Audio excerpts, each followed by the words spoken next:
They had never spoken a single word, not one. The doctors called it selective mutism induced by trauma.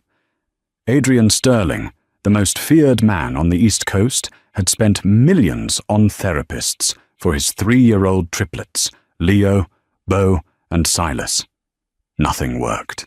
They were silent ghosts in a violent world, until that Tuesday night at the Gilded Cage. When a trembling waitress named Clara dropped a tray of champagne, the music stopped. The entire room held its breath as Adrian stood up to execute her for the mistake. But then, 3 tiny fingers pointed at her, and 3 voices, in perfect unison, shattered the silence. "Mama, what happens next will freeze your blood." The rain in Seattle was relentless, hammering against the stained glass windows of the Gilded Cage, the city's most exclusive supper club. Inside, the air smelled of expensive cigars, truffles, and fear. Clara Mitchell adjusted her apron, her hands shaking slightly. She wasn't supposed to be working the VIP section tonight. She was a barback, the girl who hauled ice and sliced limes in the shadows. But the Gilded Cage was understaffed, and the floor manager, a sweaty man named Thompson, had shoved her onto the floor 5 minutes ago. "Table 1, Thompson hissed, grabbing her arm hard enough to leave a bruise. "Don't look him in the eye. Don't speak unless spoken to. And for God's sake, don't drop anything. It's Adrian Sterling." Clara's blood ran cold. Everyone knew the name. Adrian Sterling wasn't just a businessman. He was the head of the Sterling Syndicate, the man who controlled everything from the docks to the district attorney's office. Rumor had it he had buried his wife 2 years ago after a car bomb intended for him took her instead. Since then, he had become a monster, a cold, unfeeling void of a man. I can't," Clara stammered. "I'm not trained for silver service." "You do it, or you're fired. You need the rent money, don't you, Clara?" She did. Desperately. Since waking up in a hospital bed 2 years ago with a fractured skull and no memory of her life before the accident, Clara had been scraping by. She swallowed her fear, picked up the heavy tray of crystal flutes, and walked toward the corner booth that was shrouded in shadow. The table was surrounded by 4 large men in dark suits. Security. In the center sat Adrian Sterling. He was more terrifying in person than in the papers. Sharp jawline, eyes the color of broken ice, and a tailored suit that cost more than Clara made in a year. But it was who sat next to him that drew the eye. 3 toddlers. Triplets. They sat in high chairs, specially imported for the venue, dressed in miniature tuxedos. They were beautiful children, with dark curls and wide, solemn eyes. But there was something unsettling about them. They were perfectly still. They didn't fidget. They didn't babble. They just watched the room with a haunting intensity. Clara approached the table, her heart hammering against her ribs. "Just put the drinks down. Walk away." "Sparkling water for the boys," a heavy-set guard grunted, blocking her path slightly. "Whiskey neat." "Leave the bottle." Clara nodded, keeping her eyes lowered. She reached over to place the water glasses in front of the children. As she leaned in, the scent of her perfume, a cheap lavender soap she bought at the drugstore, drifted over the table. The effect was instantaneous. The triplet in the middle. Beau turned his head sharply. His nostrils flared. Then Leo, on the left, dropped the toy car he had been silently holding. Clara's hand trembled. She felt 3 pairs of eyes lock onto her face. It felt physical, like a touch. She risked a glance upward and froze.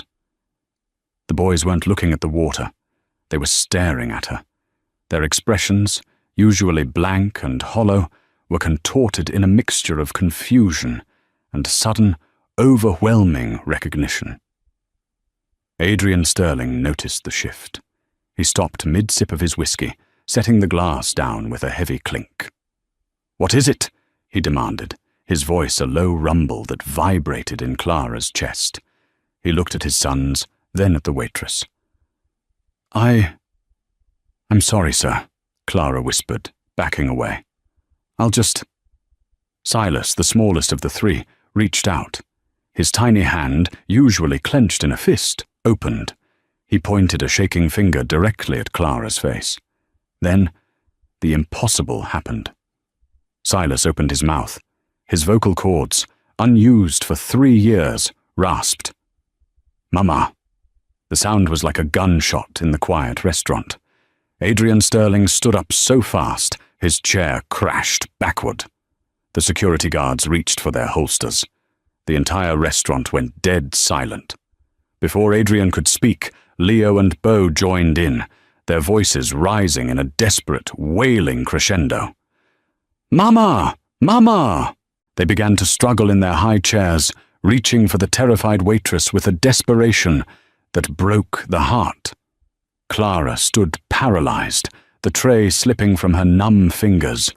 It hit the floor with a deafening crash of shattering crystal, but no one flinched. Adrian Sterling stepped over the broken glass, ignoring the shards crunching under his Italian leather shoes.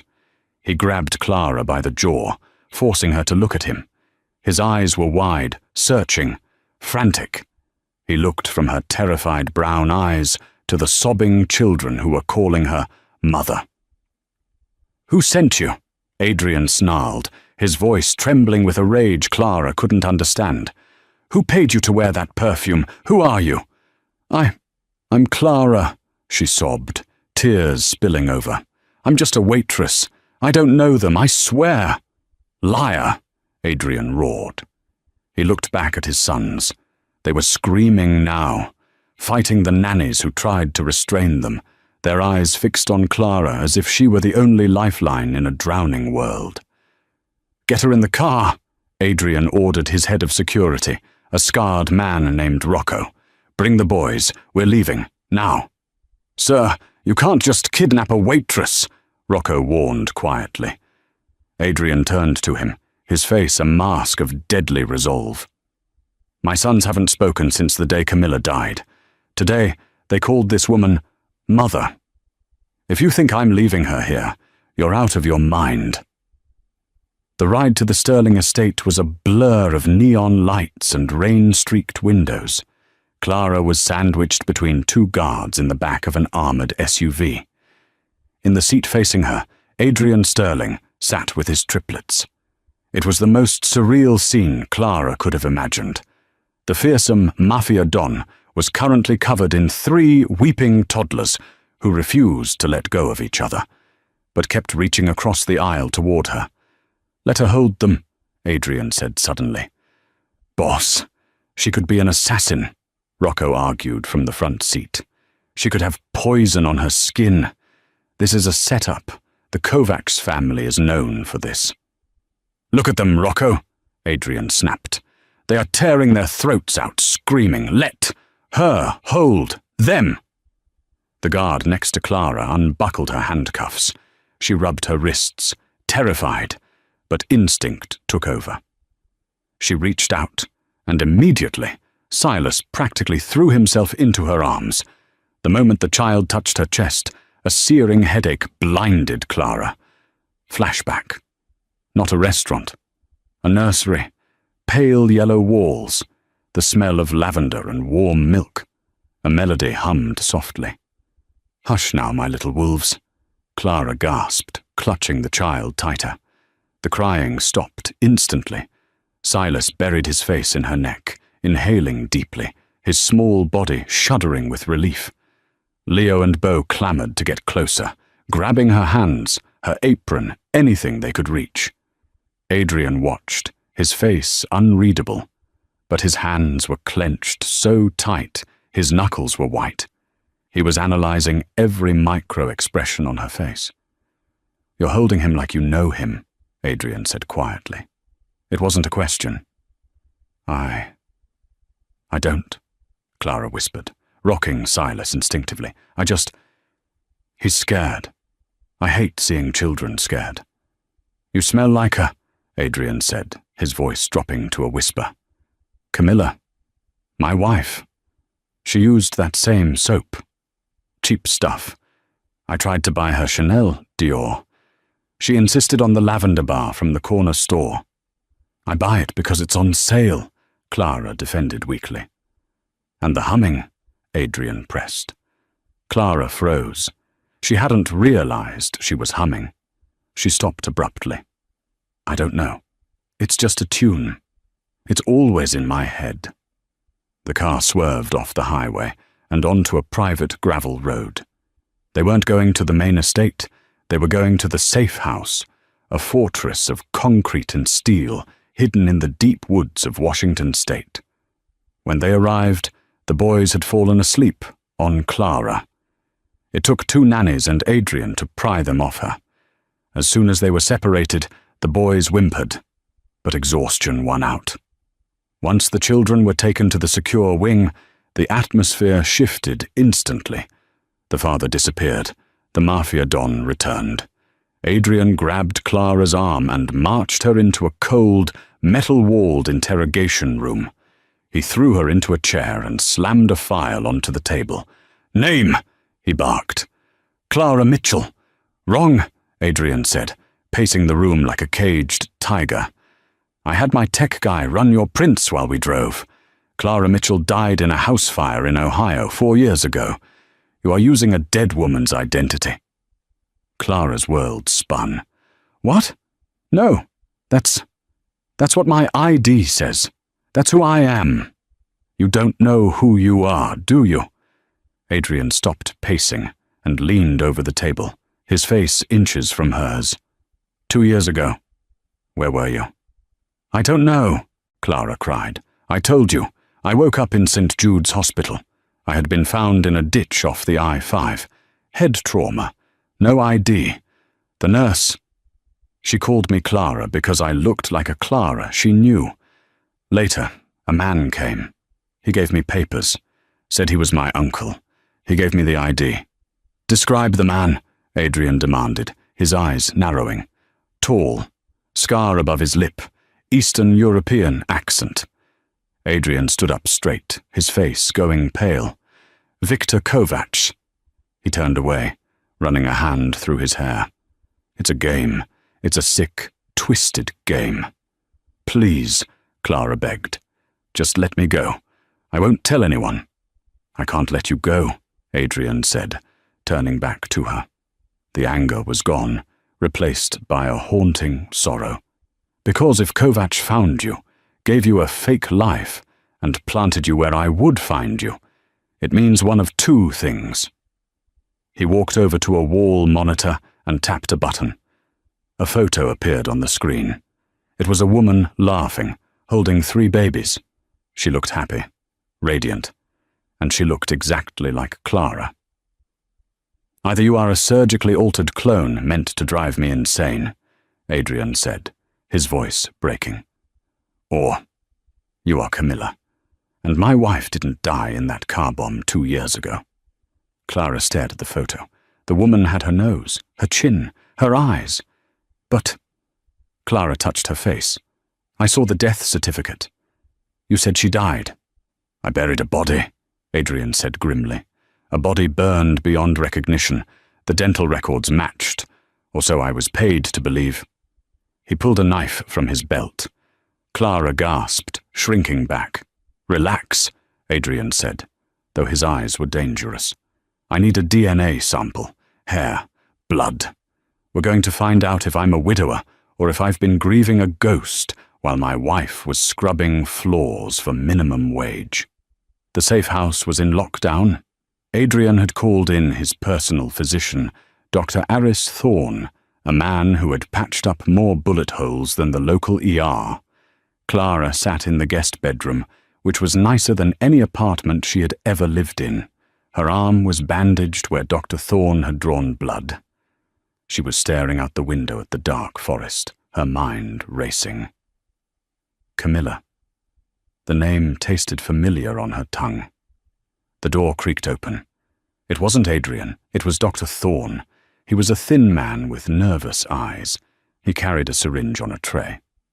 Just a sedative, miss, Thorne said, his voice overly cheerful. Adrian, Mr. Sterling, wants you to rest while we run the tests. It will take a few hours. I'm not tired, Clara said, backing away. She felt a prickle of instinct, a danger signal flashing in her brain. Don't let him touch you. Doctor's orders, Thorne said, stepping closer. He didn't look like a doctor anymore. He looked like a man with a debt to pay. Where is Adrian? Clara asked, moving behind a heavy oak chair. He's with the children. Distracted. Perfect timing, really. Thorne lunged. Clara didn't think. Her body reacted before her mind could process. She sidestepped his lunge, grabbed the heavy brass lamp from the bedside table, and swung it with precise, brutal efficiency. Crack! Thorne crumbled to the floor, the syringe skittering across the hardwood. Clara stood panting, staring at her own hands. How did I do that? She had never been in a fight in her life. Or so she thought. She heard footsteps running down the hall. The door burst open. Adrian stood there, gun drawn, with Rocco behind him. They looked from the unconscious doctor to the trembling waitress holding the lamp. He tried to drug me, Clara gasped. He said you were distracted. Adrian holstered his gun and knelt beside Thorne. He checked the syringe, sniffing the tip. Potassium chloride. It causes cardiac arrest. It looks like a heart attack. Adrian stood up, his face a mask of fury. Rocco, wake him up. I want to know who got to him. Kovac, Rocco spat. Has to be. He was going to kill her before the DNA results came back, Adrian realized. He looked at Clara with a new respect. And something else. Hope. Why? Unless he knows the result will prove who you are. Suddenly, the lights in the safe house flickered and died. The emergency red lights bathed the room in a bloody glow. They're here, Rocco said, pulling his weapon. Perimeter breach. They tracked the doctor, Adrian cursed. They aren't waiting for the poison to work. They're coming to finish the job. Adrian crossed the room and grabbed Clara's shoulders. Listen to me. I don't know if you are Camilla or not, but my sons think you are. And right now, that makes you the most important thing in this house. What do we do? Clara asked, her voice steadying. The fear was fading, replaced by that cold, sharp focus she had felt when she swung the lamp. I need you to go to the boys, Adrian said. The panic room is behind the nursery closet. Rocco will take you. Lock the door. Do not open it for anyone but me. What about you? I'm going to kill every man who steps onto my property, Adrian said, pulling a second gun from a hidden holster. If you are my wife, they stole 2 years of our lives. If you're not, well, nobody threatens my guests. He paused, his hand lingering on her cheek for a second too long. Go. If Leo, Bo, and Silas wake up, sing to them. The song you were humming. The Wolf's Lullaby. Clara's eyes widened. I remember the words. I know you do, Adrian said softly. Go. As Clara ran down the hallway with Rocco, the sound of automatic gunfire erupted from the front gate. The war had begun. Inside the nursery, the triplets were awake. They weren't crying. They were standing in their cribs, waiting. When Clara burst in, 3 pairs of arms reached out. She ushered them into the hidden room, the heavy steel door sealing them in. It was dark, save for a small tactical light. Mama? Silas whispered in the dark. Clara sat on the floor, pulling all 3 of them into her lap. The memories were pushing against a dam in her mind, cracks forming under the pressure. The smell of the boys, milk and baby powder, was the key. Yes, she whispered back, tears streaming down her face as the first true memory slammed into her. The hospital, holding 3 bundles, Adrian kissing her forehead. Mama's here, she said, her voice changing.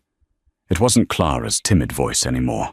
It was Camilla's voice, strong, fierce, and Daddy is going to make the bad men go away. Outside the steel door, an explosion shook the house.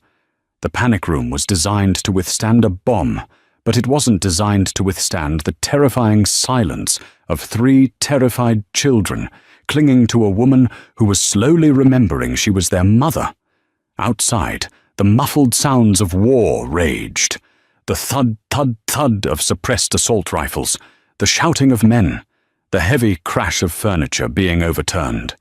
Inside, under the dim blue glow of the tactical light, Camilla, sat with her back against the cold steel wall. The headache was gone. In its place was a terrifying clarity. She looked at Silas, who was trembling in her lap. She didn't just see a child, she saw the night he was born. She remembered the complications, the way Adrian had cried, the only time she had ever seen him cry, when the doctor said Silas's lungs were undeveloped. "Shh," she whispered, stroking his hair. "Do you remember the song?" Leo and Beau, huddled on either side of her, looked up. Camilla began to sing. It wasn't the tentative humming from the restaurant. Her voice was rich, low, and steady. "The moon is high, the shadows creep, the little wolves must go to sleep. But if the darkness dares to bite, the mother wolf will bring the light." As she sang, her eyes scanned the room. This wasn't just a panic room. It was her design. She remembered drawing the blueprints with the contractor, a man named Mr. Henderson, 3 years ago. Adrian had wanted just a box. She had insisted on a secondary defense. There. She gently moved the boys aside. "Stay here. Cover your ears." She went to the far wall, where a generic painting of a seascape hung. She gripped the frame and pulled hard to the left. It slid open, revealing a safe. Her fingers didn't hesitate. Right 24. Left 10. Right 55. Her wedding anniversary. The safe clicked open. Inside sat a matte black Glock 19 and 2 spare magazines. She checked the chamber. Loaded. Suddenly, the keypad on the exterior of the panic room door beeped. Someone was trying to override the lock. It wasn't Adrian. He would have used the voice comms first. "Rocco," she called out, leveling the gun at the door. "Rocco is indisposed." A voice sneered through the steel. It was a voice from her nightmares. "Victor Kovac." "Open the door, Camilla, or I start burning the house down. I know you're in there. I can smell the fear." The boys whimpered. Camilla turned to them, her face hardening into a mask of pure, maternal ferocity. "Close your eyes," she commanded softly. "No matter what you hear, do not open them." The electronic lock buzzed. Kovac had the override codes. How? Thorn. The traitor doctor must have given them up before he was knocked out. The heavy steel door groaned and began to swing open. Camilla didn't wait. She didn't hesitate. She wasn't the waitress who dropped champagne glasses. She was the wife of the East Coast's most dangerous man, and she had been trained by the best. As the gap in the door widened, revealing the silhouette of a man holding a submachine gun, Camilla fired. Bang! Bang! 2 shots. Center mass. The man dropped. It wasn't Kovac. It was a mercenary. "Impressive!" Kovac's voice rang out from the hallway, out of the line of fire. "The memory wipe didn't take away the aim, I see. Come out, Camilla. I have Adrian." Camilla's heart stopped. "Liar! Drag him here," Kovac ordered. There was a scuffling sound, and then a grunt of pain. Camilla risked a glance through the crack in the door. Adrian was on his knees in the hallway, blood streaming from a cut on his forehead. 2 men held his arms. Kovac stood over him, holding a gun to Adrian's temple. "Drop the gun, Camilla," Kovac shouted, "or the boys grow up orphans." Adrian looked up. His eyes met hers through the narrow gap. He didn't look defeated. He looked Waiting. He gave a microscopic shake of his head. Don't do it. But Camilla looked at her sons, then at her husband. I'm coming out, she yelled. Don't shoot. She placed the gun on the floor and kicked it into the hallway. She stepped out, her hands raised. Kovac smiled, his teeth yellow and jagged. There she is. The ghost returned from the grave. You look terrible in that waitress uniform, my dear. Let them go, Victor, Camilla said, her voice steady. You want me. You want the access codes to the Swiss accounts. That's what this was always about. The abduction. The fake accident. You couldn't break me, so you wiped me, hoping to rebuild me as your puppet. Smart girl, Kovac sneered. Adrian locked the sterling fortune behind a biometric key that requires your retina and his fingerprint. I needed you both.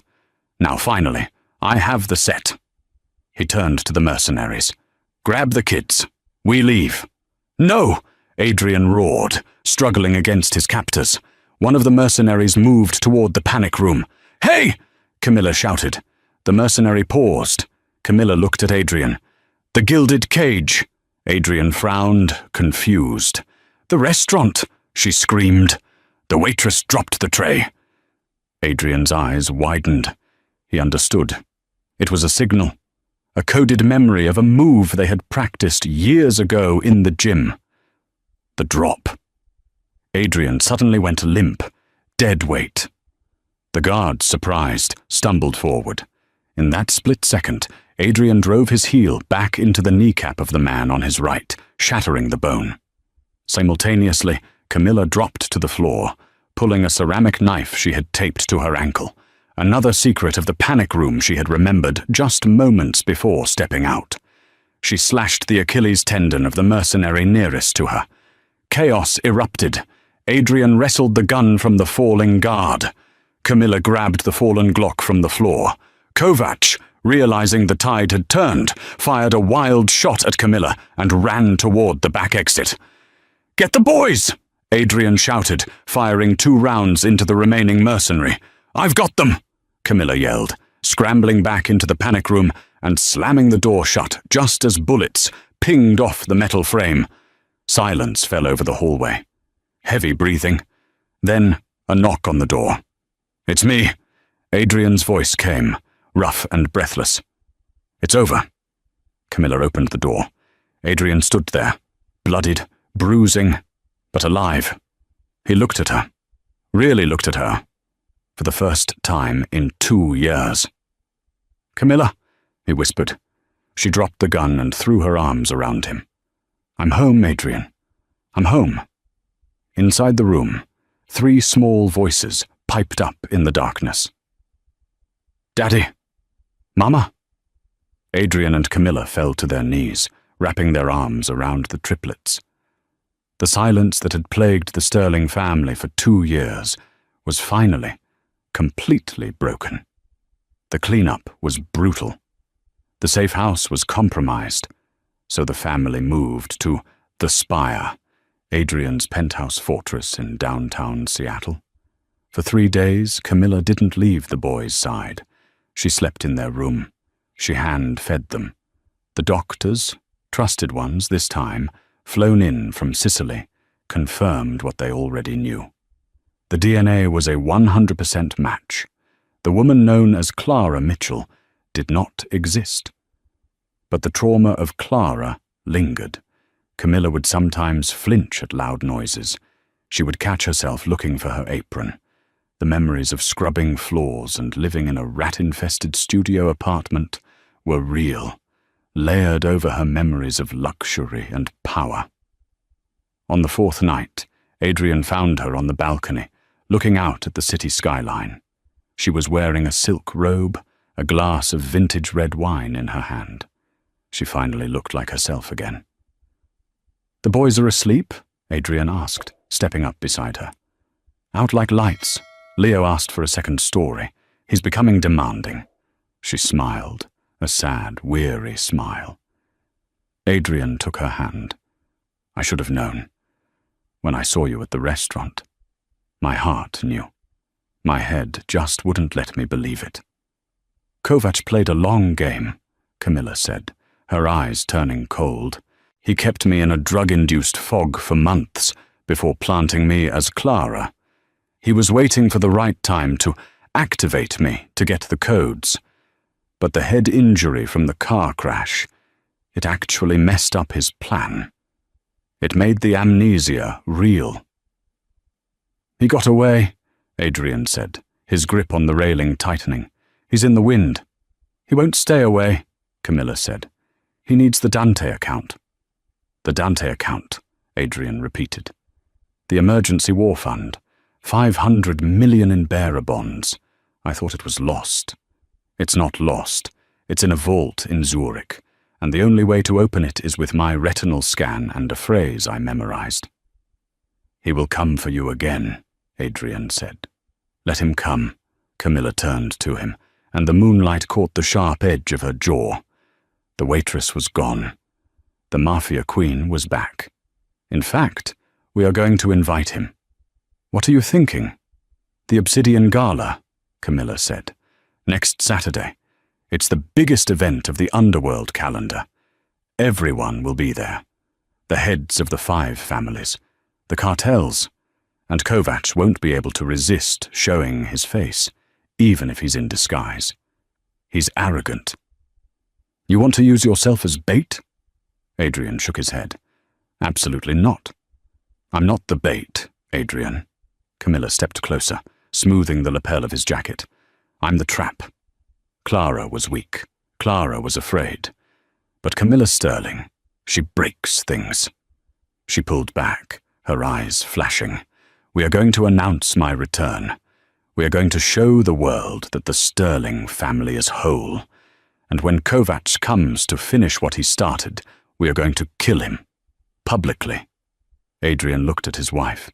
He saw the fire in her eyes, the same fire that had made him fall in love with her 10 years ago. Okay, he whispered. But we do it my way. Heavy security. Snipers. And the boys stay in the vault. Deal, she said. The Hotel Cortez did not merely sit in the center of Seattle. It loomed over it like a gargoyle of limestone and gold. Tonight, however, it was the breathing heart of the criminal underworld. The Obsidian Gala was the one night a year where the 5 families, the cartel lieutenants, and the shadowy power brokers of the West Coast laid down their weapons to drink 40-year-old scotch and carve up territories with smiles instead of knives. For Adrian and Camilla Sterling, this was not a party. It was a resurrection. Camilla stood before the floor-to-ceiling mirror in the bridal suite, her hands trembling imperceptibly. She wore a gown of liquid silver, a custom creation that clung to her silhouette like a second skin, pooling around her feet in a shimmering cascade. It was beautiful, but to Camilla, it felt like chain mail. She reached up and secured the diamond mask over her eyes. It obscured the lingering fear in her gaze, leaving only the sharp, predatory glint of the woman she had fought so hard to remember. You don't have to do this, Adrian's voice came from the shadows. He stepped into the light, adjusting the cuffs of his tuxedo. He looked every inch the king of Seattle, but his eyes were haunted. We can leave. We can take the boys and disappear to the island in Greece. If we run, we are prey, Camilla said, her voice steadying as she turned to face him. If we walk into that ballroom, we are predators. Kovac needs to see that he didn't break me. He needs to see that Clara the waitress is dead. Adrian walked to her, taking her face in his hands. Clara wasn't weak, Camilla. She survived. She protected our sons when I couldn't. Then let's finish this for her, she whispered. They descended the grand staircase at 9 Nahos p.m. exactly. The moment the double mahogany doors swung open, the hum of conversation in the grand ballroom was severed as if by a guillotine. 300 heads turned. The silence was absolute, heavy, and suffocating. They had all heard the stories. Camilla Sterling is dead. Adrian is a broken widower. Yet, here they were.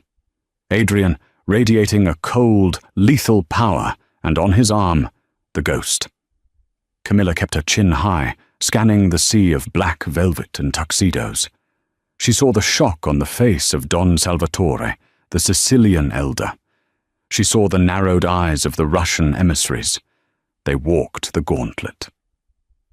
"Don Salvatore," Camilla greeted the old man as they reached the bottom of the stairs. Her Italian was flawless, a memory unlocked from her childhood summers in Palermo. "I believe you owe my husband an apology for the shipping lane dispute last autumn. I'm back now, so we'll be auditing the books." The old Don paled, spilling a drop of champagne on his lapel. "Mrs. Sterling, it is a miracle, a true miracle." "It's not a miracle, Salvatore," Adrian cut in, his voice low and dangerous. "It's a warning. For an hour, they were untouchable." The couple moved through the room like sharks in a reef. Camilla was electric. She remembered names, debts, and secrets. She charmed the senator who was blocking their construction permits and terrified the cartel leader encroaching on their docks. It was a masterclass in power. But beneath the surface, the tension was wire-tight. "Rocco," Adrian murmured into his lapel microphone, turning his back to the bar to pour a drink. "Status check on the vault." "Static," Adrian frowned. He tapped the earpiece. "Rocco, copy." A sharp screech of feedback whined in his ear, followed by silence. Across the room, Camilla was laughing at a joke made by a diamond merchant, but her eyes were locked on Adrian. She saw his posture stiffen. She saw his hand drift instinctively toward the concealed holster under his jacket. She excused herself and moved toward him, cutting through the crowd. "What is it?" she whispered, grabbing his arm. "Comms are down. Rocco isn't answering. The backup team at the Spire isn't answering." "Maybe it's the interference from the storm," Camilla suggested, though her stomach twisted into a knot. "The Spire is a fortress, Adrian. The vault requires my retina. Even if they breached the building, they can't get to the boys." "Mrs. Sterling!" A rasping voice spoke from behind them. They spun around. Standing there, leaning heavily on an ivory-handled cane, was a man who looked like a decayed version of a memory. He wore a mask of cracked porcelain. His suit was dated, smelling of mothballs and old spice. "I don't know you," Adrian said, stepping between the stranger and his wife. "No," the man wheezed, a wet, rattling sound. "But you know my brother. Victor sends his regards. He wanted me to tell you that he finds your choice of childcare lacking." Camilla felt the blood drain from her face, leaving her cold as ice. "Where is he?" "Oh, he's closer than you think," the old man smiled, revealing grey teeth. "He's enjoying a playdate." Before Adrian could grab the man, a deafening screech of audio feedback tore through the ballroom. Guests covered their ears, glasses shattering from the frequency. The lights flickered and died, plunging the room into darkness. Then, the massive LED screen behind the stage, which had been displaying abstract art, blazed to life. The light from the screen washed the terrified guests in a pale, ghostly blue. It was a live feed. The image was grainy, but the horror was high definition. It was the interior of the Sterling penthouse vault. The reinforced titanium walls were visible. The floor was scattered with toys, and in the center of the room, huddled together on a pile of blankets, were Leo, Beau, and Silas. They were screaming. The sound was amplified over the ballroom speakers, raw, terrified shrieks of "Mama! Dada!" that tore through the sophisticated veneer of the gala. Standing over them, grinning into the camera lens, was Victor Kovacs. He wasn't wearing a mask. He held a detonator in one hand and a plush rabbit, Silas's favorite, in the other. "Good evening, Seattle," Kovac's voice boomed, distorted but unmistakable. The crowd gasped. Security guards drew weapons, but they had no target. The enemy was digital, miles away. "Victor!" Adrian roared at the screen, his composure shattering. "If you touch them—" "Tut, tut, Adrian." Kovac wagged a finger at the camera. "You are in no position to make threats. You see, I have bypassed your retinal scanner. I have bypassed your fingerprint locks. Do you know how? Because I built them." Camilla grabbed the table to keep from collapsing. The betrayal, the contractor, Henderson. He must have been working for Kovac all along. "I don't want your money anymore, Adrian," Kovac hissed, leaning closer to the lens until his eyes filled the screen. "I want to see you bleed. I want to see the great Sterling dynasty burn." He held up the detonator. "The spire is rigged with enough C4 to level a city block. I press this button, and your legacy turns to dust." "What do you want?" Camilla screamed, her voice breaking. "Take me! Let them go!" Kovac smiled, a cruel twisting of lips. "An excellent proposal, Mrs. Sterling. That is exactly what I want." The camera panned to the window of the penthouse, showing the rain-streaked view of the city. Then it snapped back to Kovac. "I am not at the spire," Kovac laughed. "The boys are there, trapped in a bomb that is synchronized to my heartbeat. If my heart stops, boom. If I press this button, boom." He pointed a finger directly at the camera. "I am on the roof of this hotel, the Cortez, waiting for my helicopter. I want Camilla, alone. If anyone else steps onto that roof, I detonate the vault. If the police come, I detonate. If Adrian follows, I detonate." He looked at his watch. "You have 5 minutes, Camilla, or the triplets become angels." The screen went black. For a second, there was total silence.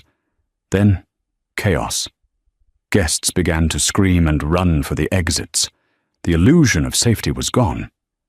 Camilla tore the diamond mask from her face and threw it to the floor. She kicked off her high heels, standing barefoot on the cold marble. "Camilla, no!" Adrian grabbed her arm, his grip bruising. "It's a trap. He'll kill you the moment you step out there." "He has our sons, Adrian!" she screamed, turning on him with a ferocity that made the nearby guards recoil.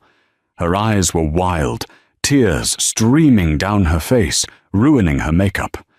"He has a dead man's switch. We can't shoot him. We can't storm him. We can find another way. There is no other way." She shoved him back. "He wants me. He gets me." "I won't lose you again," Adrian pleaded, his voice cracking. "I can't."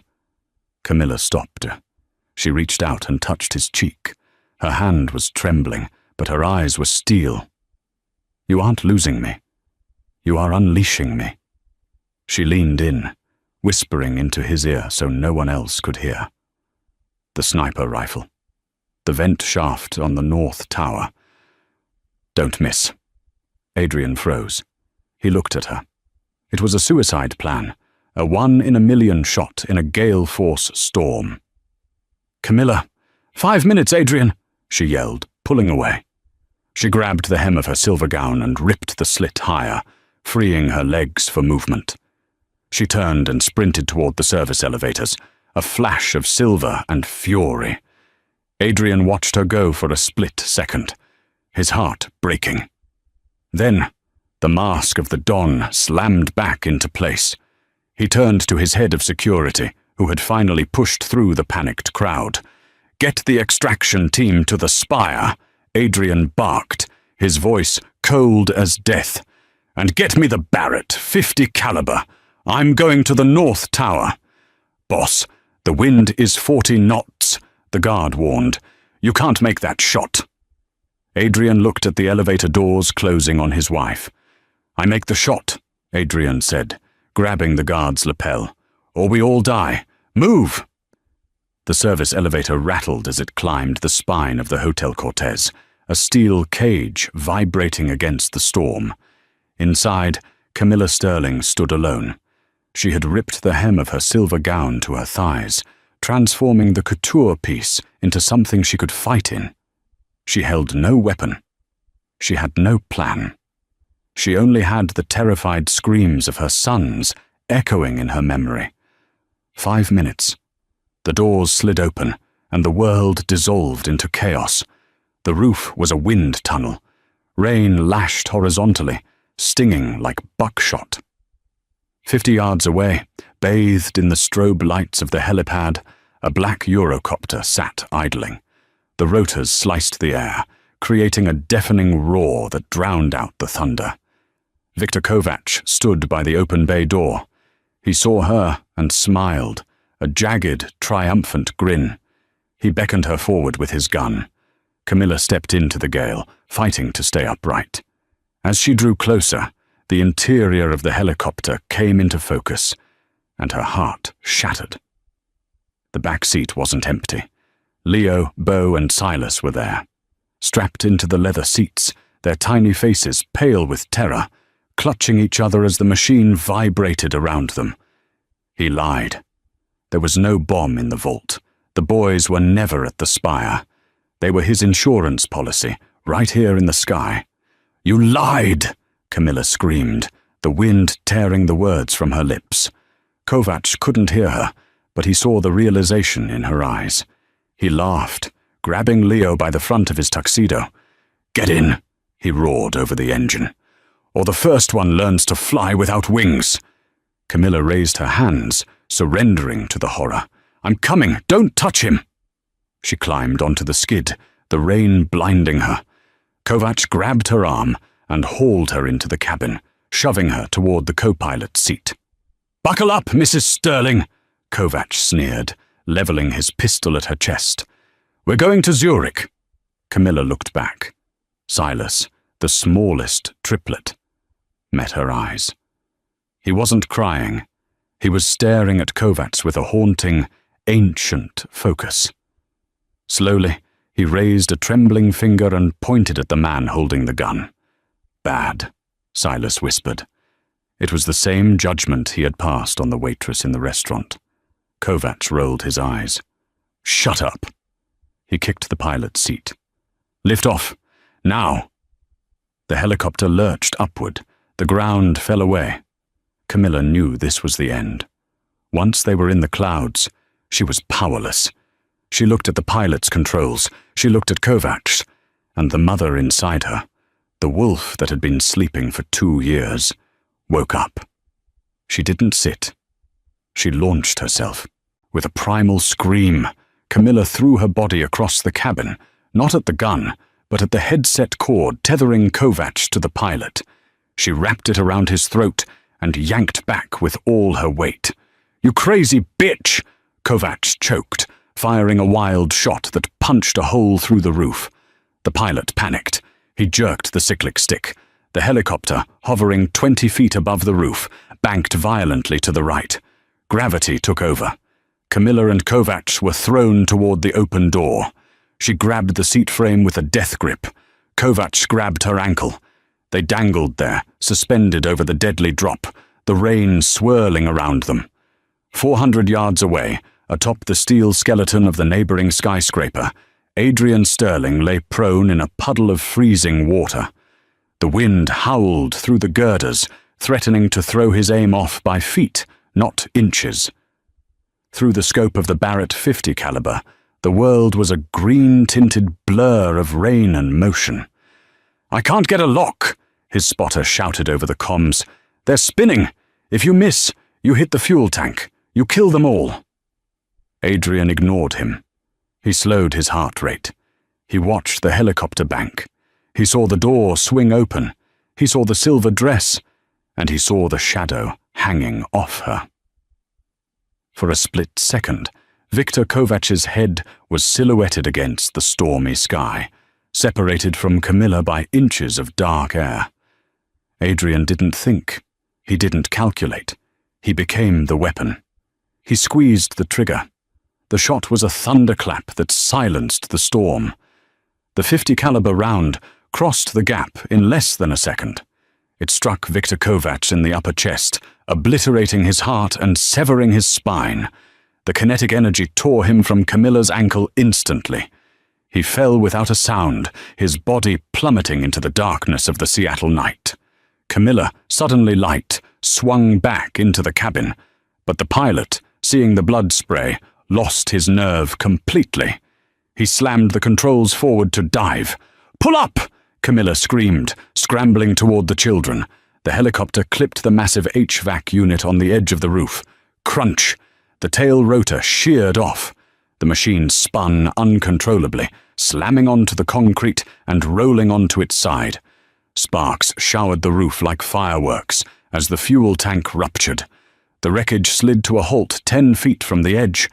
Then, with a terrifying whoosh, the fuel ignited. Adrian dropped the rifle and ran. He didn't wait for the elevator. He sprinted across the construction crane that bridged the gap between the towers, running on a wet steel beam high above the death below. He reached the roof of the Cortez just as the flames began to lick the cabin windows. "Camilla!" he screamed, diving toward the heat. Inside, Camilla was coughing, blindly fumbling with buckles in the smoke. The heat was blistering. "Mama!" Leo screamed. She freed Leo. She freed Bo. She shoved them toward the shattered windshield. "Run! Go to the door!" She reached for Silas. The buckle was jammed, twisted by the crash. "No, no, no," she wept, tearing at the metal until her fingernails bled. The fire roared louder, consuming the cockpit. "Mama!" Silas said calmly, placing his small hand on hers. "I've got you," she sobbed. She braced her feet against the frame and pulled with the strength of a woman who refused to let death win. Snap. The metal gave way. She grabbed Silas and dragged him through the smoke. Hands grabbed her. Strong hands. Adrian hauled them both out of the inferno, throwing his body over them as they hit the wet concrete. Boom! The helicopter exploded, sending a fireball spiraling into the night. When the debris stopped falling, Adrian lifted his head. Camilla was lying beneath him, face blackened with soot, dress in tatters, but her eyes were open, and nestled between them, wet and shaking but alive, were the triplets.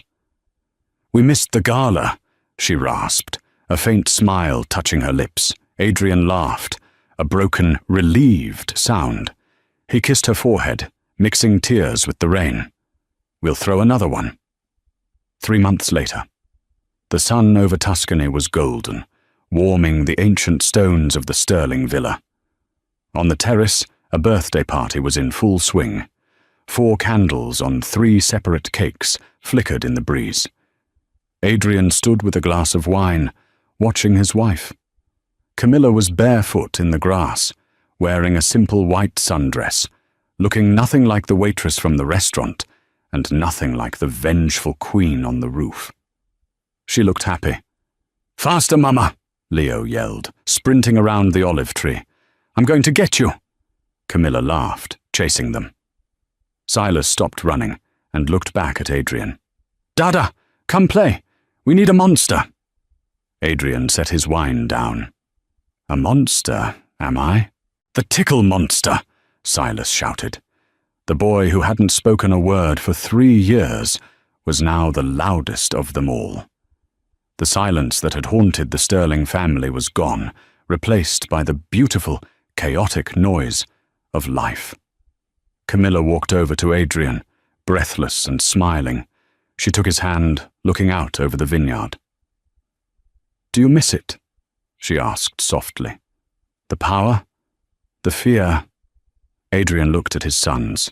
He looked at the woman who had saved them all.